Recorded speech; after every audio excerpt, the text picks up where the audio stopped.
everyone. Today we are going to discuss about what is keywords. Uh, Earlier we have already discussed about what are variable, what are constants, and what is format specifier, and how we can print the values of any variable using printf function. Today we will just focus on what are keywords and different topics related to the C programming. The keyword are the reserved word of the programming language which are already defined in the compiler to perform certain tasks. There are 32 keywords in the C programming. जैसा कि हमने पहले ही बात किया था कि बहुत सारी ऐसी वर्ड्स होती हैं जो कि सी कंपाइलर ऑलरेडी उन्हें पहचानता है और खुद से आइडेंटिफाई करके वो उसे ये पता चल जाता है कि इस कीवर्ड से हमें किस तरह का टास्क परफॉर्म करना है. अदरवाइज अगर कोई कीवर्ड रिजर्व नहीं होता तो हमारे सी कंपाइलर को बहुत ही डिफ़िकल्टी आती, क्योंकि हमारे पास बहुत सारे ऐसे वेरिएबल्स होते हैं, ऐसे कैरेक्टर हो जाते हैं जिसको कि वो समझ नहीं पाता और हमारे आउटपुट को या हमारे प्रोग्राम को एक सिस्टमेटिक ढंग से आउटपुट नहीं दे पाता. इसके लिए हमारे कंपाइलर में ऑलरेडी डिफाइंड कीवर्ड्स हैं जो कि 32 हैं. और इसमें आप लिस्ट हमने यहाँ पे लगाया हुआ है, इसमें आप देख सकते हैं जैसे auto, break, case, character, constant, double, else. ये सारे कीवर्ड्स हैं जिसके मदद से कंपाइलर को ये पता चलता है कि कौन सी कीवर्ड से हमें कौन सा टास्क परफॉर्म करवाना है और हमारे प्रोग्राम का आउटपुट जो है एक सिस्टम हमारा जो आउटपुट देता है वो सिस्टमेटिक देता है. अदरवाइज बहुत सारे एरर्स देखने को मिलते. इंटीजर वैल्यू अगर हम स्टोर करना चाहते तो इंट डेटा टाइप होता है, तो इसके लिए ये कीवर्ड रिजर्व्ड है कि जब भी हम इंटीजर को स्टोर करना चाहते हैं तो इंट ही लिखेंगे. जब भी हम फ्लोट वैल्यू को स्टोर करना चाहते हैं तो फ्लोट या डबल लिखेंगे. कैरेक्टर लिखना है तो हमें कैर लिखना पड़ता है. तो इस तरह से सारे कीवर्ड्स का मतलब हम आगे समझेंगे. जो नेक्स्ट हमारा टॉपिक है वो है कमेंट्स. जैसे कि मैंने पहले भी बताया है और फिर से एक बार बता दूं कि हमारे प्रोग्राम को केवल और केवल हम ही नहीं देखते, हम उस प्रोग्राम को इस तरह बनाते हैं कि हमारे बाद भी उस प्रोग्राम को कोई देखे तो ये समझ पाए कि ये प्रोग्राम किस काम के लिए बना हुआ है, कौन सा टास्क इससे हम परफॉर्म करवाना चाहते हैं. अदरवाइज हमारे कोड लिखने का कोई मतलब नहीं होता जब अगर हम कोई दूसरा उसे समझ नहीं पाता. तो इसके लिए हम कमेंट्स का यूज़ करते हैं. कमेंट्स लिखने का मतलब ये हुआ कि जब हम कमेंट्स वहाँ पे लिखते हैं तो यहाँ हम क्लेरिफाई करते हैं कि जो हमारा प्रोग्राम है वो किस पर्पज़ के लिए बना हुआ है, या फिर जो प्रोग्राम के अंदर स्टेटमेंट्स हैं वो स्टेटमेंट्स का पर्पज़ क्या है. क्योंकि प्रोग्राम जो है हमारा सेट ऑफ इंस्ट्रक्शंस है. हम प्रोग्राम में अलग अलग करके एक एक करके इंस्ट्रक्शन लिखते हैं और उस इंस्ट्रक्शन के मदद से हम प्रोग्राम में से आउटपुट निकाल के लाते हैं. तो उस इंस्ट्रक्शन का, उस स्टेटमेंट का क्या मतलब है, इसको क्लेरिफाई करने के लिए हम कमेंट्स का यूज़ करते हैं. कमेंट्स लिखने के दो तरीके होते हैं. किसी भी प्रोग्रामिंग लैंग्वेज में हम कमेंट्स लिख सकते हैं और किसी भी प्रोग्रामिंग लैंग्वेजेस में एक सिंगल लाइन कमेंट्स होता है और एक मल्टीपल लाइन कमेंट्स होता है. लेकिन हम सी की बात कर रहे हैं तो सी में हम देखेंगे कि सिंगल लाइन कमेंट क्या होता है, मल्टीपल लाइन कमेंट्स क्या होता है. जैसे कि कुछ इंस्ट्रक्शन लिखना है, जैसे हम प्रोग्राम बनाना चाहते हैं टू प्रिंट हेलो वर्ल्ड, तो हम प्रोग्राम के ऊपर ऐसा लिख देंगे कि this is the program which is going to print hello world. अब इस प्रोग्राम में हम जो कमेंट लिख रहे हैं वो एक ही लाइन का है, जैसे this is the program which is going to print hello world. तो हम इसके सामने जो ये लाइन है इसके सामने डबल स्लैश लगा देंगे तो कंपाइलर जो है हमारा वो इसको रीड नहीं करेगा. एज ए डॉक्यूमेंट एक कोई यूज़र, कोई प्रोग्रामर उसे देखकर ये समझ सकता है कि ये प्रोग्राम किस लिए बना हुआ है, लेकिन कंपाइलर जो है उस लाइन को रीड नहीं करेगा. तो हम यहाँ से ये भी कंक्लूजन निकाल सकते हैं कि कमेंट्स वो लाइंस होती हैं जिसे कि कंपाइलर कंपाइल नहीं करता. मतलब कि कंपाइलर उसे मशीन लेवल लैंग्वेज में नहीं बदलता. मशीन लेवल लैंग्वेज मतलब कहने का हुआ कि जैसे हम प्रोग्राम लिख रहे हैं तो इंग्लिश से बने हुए कुछ वर्ड्स, कुछ कीवर्ड्स इसका यूज़ करके लिख रहे हैं, लेकिन कंप्यूटर जो है हमारा, जो भी सिस्टम है वो 0-1 की भाषा समझता है, यानी कि बिट और बाइट की भाषा समझता है. तो हम उसको नहीं समझा पाएंगे ना इंग्लिश. तो मेरा मशीन क्या करता है, जो कंपाइलर जो है वो इंग्लिश वाले वर्ड्स को 0-1 में कन्वर्ट करता है ताकि हमारा सिस्टम समझ पाए कि इस इंस्ट्रक्शन का मतलब क्या है और उसके हिसाब से हमें आउटपुट दे. तो सारे इंस्ट्रक्शन को तो कंपाइलर रीड करता है, लेकिन जिस इंस्ट्रक्शन के आगे डबल स्लैश लगा हो यानी कमेंट्स लगा हो उसको हमारा कंपाइलर रीड नहीं करता। उसी तरह से या दूसरा भी तरीका है कमेंट्स लिखने का। अगर हमारा कमेंट्स एक लाइन से ज़्यादा हो गया यानी सिंगल लाइन ऑफ कमेंट ना होकर के मल्टीपल लाइन ऑफ कमेंट अगर हमारे पास है, जैसे कि हम लिखना चाहते हैं कि this is the program which is going to print hello world as well as prime number as well as even number, whatever you want to write you can write. But ये जो हमारी comment से इनकी lines increase हो गई, मतलब single line न रह करके ये मल्टीपल लाइन हो गए।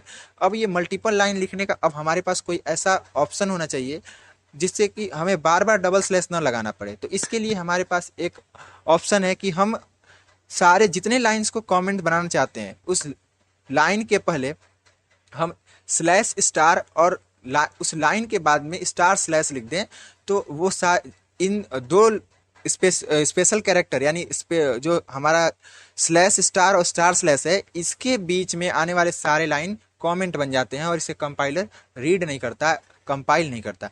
उसके बाद दो इम्पोर्टेंट फंक्शन जो कि यूज़र से इनपुट लेने के लिए और उसे स्क्रीन पर डिस्प्ले करवाने के लिए यूज़ किए जाते हैं, जो कि प्रिंटफ और स्कैनफ है।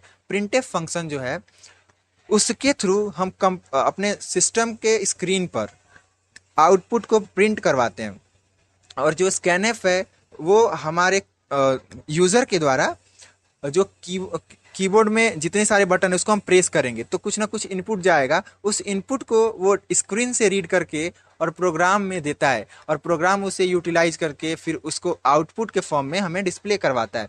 बट ये आउटपुट के फॉर्म में डिस्प्ले करवाने का काम प्रिंटफ फंक्शन करता है और स्कैनफ रीड करने का काम करता है। जो भी हमारे कीबोर्ड के द्वारा जो भी हम दे रहे हैं ना उसको वो रीड करेगा और प्रिंट करवाएगा। और इनका जो रिटर्न टाइप होता है, क्योंकि ये फंक्शन है और फंक्शन का कुछ ना कुछ रिटर्न टाइप होता है, जैसे मेन फंक्शन है, मेन फंक्शन का रिटर्न टाइप इंट हो सकता है, वॉइड हो सकता है, उसी तरीके से हर एक फंक्शन का एक रिटर्न टाइप होता है। लेकिन प्रिंटफ और स्कैनफ का रिटर्न टाइप हम देख नहीं पाते क्योंकि ये इनबिल्ट फंक्शन है, हमारे कंपाइलर में ये डिफाइन पहले से किए हुए हैं, और जब हम इन्हें यूज करते हैं तो ये नेसेसरी हो जाता है कि हम अपने प्रोग्राम में हैशटैग इंक्लूड स्टूडियो को जरूर लिखें। अगर नहीं लिखते हैं तो एरर आएगा, क्योंकि ये प्रिंटफ और स्कैनफ फंक्शन जो है वो हैशटैग इंक्लूड studio.h वाले हेडर फाइल के अंदर ही डिफाइन है, सो हमें ये लिखना पड़ता है। उसके बाद ये नोट पॉइंट है, इसमें हम देख सकते हैं कि return type of printf and scanf is an integer. जो हमारा प्रिंटफ और स्कैनफ फंक्शन है उनका रिटर्न टाइप इंटीजर टाइप का है, और ये एक printf return the number of character successfully written on the console. ये प्रिंटफ जो है नंबर ऑफ कैरेक्टर्स को जितने को उसने लिखा हुआ है ना टर्मिनल के ऊपर या आउटपुट स्क्रीन के ऊपर, उनका नंबर काउंट करके हमें रिटर्न करता है। सेम उसी तरह से स्कैनफ जितने भी नंबर को कीबोर्ड के द्वारा जो भी हम दिए हुए जितने भी नंबर हैं या फिर जितने भी कैरेक्टर हैं उनको काउंट करके रिटर्न करता है। इसके वजह से इनका जो रिटर्न टाइप है वो हमारा इंटीजर टाइप का हो जाता है। उसके बाद एक प्रोग्राम लिखा हुआ है जिसमें हम ये समझ सकते हैं कि स्कैनफ और प्रिंटफ कैसे यूज़ किया गया है। तो यहाँ पे प्रिंटफ जो है उसमें हम इंटर नंबर, एक message as a message enter number लिखे हुए हैं, जिससे कि हम जो प्रोग्राम को रन करवाएंगे तो एक मैसेज आएगा जिससे कि हम समझ पाएंगे कि हमें प्रोग्राम में क्या करना है। और उस नंबर को फिर हमने प्रिंट करवा दिया, तो उस नंबर को फिर हमने प्रिंट करवाया जैसे क्यूब ऑफ नंबर करके, तो यानी उस नंबर को 3 बार मल्टीप्लाई किए तो क्यूब ऑफ नंबर बन गया। लेकिन ये जो प्रिंटफ स्टेटमेंट जो लिखा हुआ है उसके बीच में दोनों प्रिंटफ के अंदर बीच में एक स्कैनफ फंक्शन भी लिखा हुआ है जिसके थ्रू हम जो नंबर इनपुट करेंगे उस नंबर को हमारा प्रोग्राम यूटिलाइज करके देन उसका क्यूब बनाएगा। तो इसको हम कोड करके भी देखते हैं कि क्या ये कोड जो है हमारा सही तरीके से चल रहा है। तो इसके लिए हम अपना विजुअल स्टूडियो कोड यानी कि कोड एडिटर को खोलेंगे और एक फोल्डर बनाएंगे, जो कि मेरे पास ये फोल्डर बना हुआ है पहले से। इसमें एक फाइल बनाएंगे और यहाँ पे हम एक नाम देंगे अपने फाइल को, जैसे कि मैंने लिख दिया print and scan dot C. अब इसके अंदर जा करके हम अपना कोड लिख सकते हैं, जैसे मैंने लिखा include studio.h H and int main, इसके अंदर गए और एक वेरिएबल को डिक्लेयर करेंगे। यहाँ पर हम वेरिएबल को इनिशियलाइज नहीं कर रहे हैं, क्योंकि अभी तक जो हमने देखा है कि वेरिएबल को हम जैसे ही डिक्लेयर कर रहे हैं वहीं पे इनिशियलाइज करते थे, लेकिन अब हम यूजर के थ्रू इनपुट लेना चाहते हैं, क्योंकि प्रोग्राम करने का मतलब ये तो नहीं हुआ कि हम एक स्टैटिक तरह कौन वेरिएबल बना दें जिसका कि फिर कोई यूज नहीं हो पाता। जैसे हम किसी भी तरह का सॉफ्टवेयर डेवलप करेंगे तो उसमें क्या ऐसा होता है कि पहले से सब कुछ लिखा हुआ नहीं, जो भी यूजर है उसमें अपना इनपुट वो देता है और उसके हिसाब से आउटपुट आता है। इसका मतलब कि प्रोग्राम ऐसा होना चाहिए जिसमें कि इनपुट यूजर दे और देन उसको प्रोग्राम कंपाइल करे, एग्जीक्यूट करे, कैलकुलेट करे और हमें आउटपुट दे। इसके लिए हम वेरिएबल को डिक्लेयर करेंगे। तो हमने एक वेरिएबल डिक्लेयर किया जैसे डी, और इसको हम इनिशियलाइज करवाएंगे अपने यूज़र के जो इनपुट है उसके थ्रू। तो सबसे पहले हम यहाँ पर प्रिंटफ स्टेटमेंट लिखेंगे जिसके थ्रू हम एक मैसेज देंगे कि enter a number and then semicolon. Semicolon ठीक उसी तरह से काम करता है जैसे हमारे हिंदी में खड़ी पाई और इंग्लिश में फुल स्टॉप। इसका मतलब कि जब प्रोग्राम हम चला रहे हैं ना, उसमें प्रोग्राम का कौन सा इंस्ट्रक्शन कब खत्म हो रहा है ये डिसाइड करता है हमारा सेमी कॉलन। अगर जिस इंस्ट्रक्शन के बाद जहाँ भी सेमी कॉलन लग गया, इसका मतलब वो इंस्ट्रक्शन उसी लाइन में खत्म हो गया, यानी वहां पर उसकी एंडिंग पॉइंट, टर्मिनेटिंग पॉइंट थी। अब इसके बाद हम इस स्कैनफ फंक्शन लेते हैं जिसके थ्रू हम यहाँ पर करेंगे %d एंड %d कर लेते हैं। और यहाँ पे हमने अपना यूज़र से इनपुट लेने और यूज़र से इनपुट लेने के लिए स्कैनफ फंक्शन का यूज़ किया। अब हम इसके कुछ कैलकुलेशन करवा के देखते हैं। तो कैलकुलेशन करवाने के लिए सबसे पहले हमारे पास प्रिंटफ फंक्शन होना चाहिए जिसके अंदर हम जो कैलकुलेट होकर के आएगा देख पाएंगे। जैसे अगर मैं चाहूँ कि क्यूब ऑफ द नंबर निकाल के देखूँ क्या आता है, तो क्यूब ऑफ द नंबर, ये एक मैसेज है, ये ऑप्शनल है, अगर आप चाहो तो यूज़ करो, अदरवाइज रहने भी दे सकते हैं। अब यहाँ पर इज %d, क्योंकि एक इंटीजर का क्यूब निकालने पर इंटीजर ही रिटर्न करता है, ये बात हमें ध्यान रखना चाहिए। जैसे 3 × 3 × 3 करेंगे 27 आएगा, एक इंटीजर ही है। तो ये %d हमने इसलिए लिखा क्योंकि हमें पता है कि जो हमारा आउटपुट आने वाला है वो इंटीजर टाइप का ही आएगा। सो फॉर्मेट स्पेसिफायर भी उसी नंबर के, उसी आउटपुट के हिसाब से होना चाहिए। तो फिर यहाँ पे हमने यूज़ किया %d एंड यहाँ पे मैं लिख सकता हूँ d × d। अब ये हमारा प्रोग्राम बनके तैयार है और अब हम इसे रन करके देखेंगे कि क्या ये आउटपुट उसी तरीके से देता है जैसा हमने एक्सपेक्ट किया हुआ है। अगर ऐसा देता है इसका मतलब हमारा कंसेप्ट सही है, अदरवाइज हम उसके आगे देखेंगे कि क्या करना है। तो सबसे पहले एक मैसेज आया इंटर ए नंबर, जैसे मैंने 4 एंटर किया तो इसका क्यूब ऑफ 4 इज 64 आया, जो कि बिल्कुल सही है।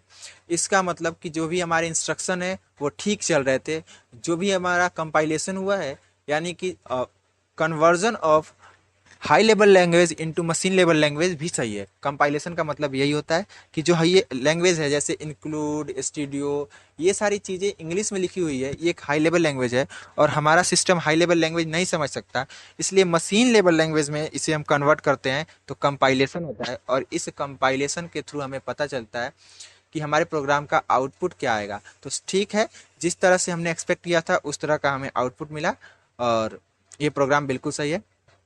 अब हम आगे नेक्स्ट चैप्टर में पढ़ेंगे कि इंस्ट्रक्शंस क्या होते हैं, टाइप्स ऑफ इंस्ट्रक्शन क्या होता है और कंट्रोल इंस्ट्रक्शन क्या होते हैं, आइटरेटिव इंस्ट्रक्शन क्या होते हैं, केस इंस्ट्रक्शन क्या क्या होते हैं।